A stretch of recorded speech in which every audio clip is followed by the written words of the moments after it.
We're here today at Zandvoort, the home of the Dutch Grand Prix, for the shakedown of this BMW Sauber, all in preparation for a hill climb at Goodwood.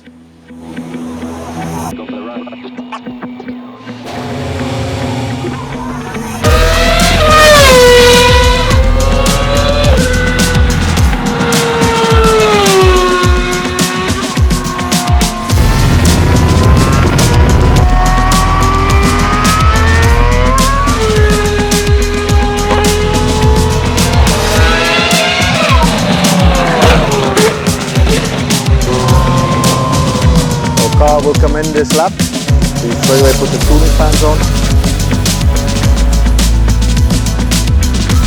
Popin, do you think it was more stressful for you or for me this day? 200% more for you.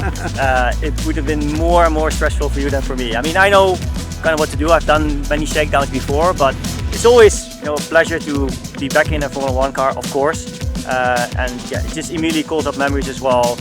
The refinement of these cars, the power, I mean, full power from this BMW engine is just phenomenal. Yeah, I'm happy you enjoyed it. Next time you drive this car, we will be going to Goodwood, the Festival of Speed in England, and you will be back at the wheel on Saturday and Sunday. I have a few ideas, Ernest, how we can tweak the setup a little bit to go a little bit faster up the hill. Let's go.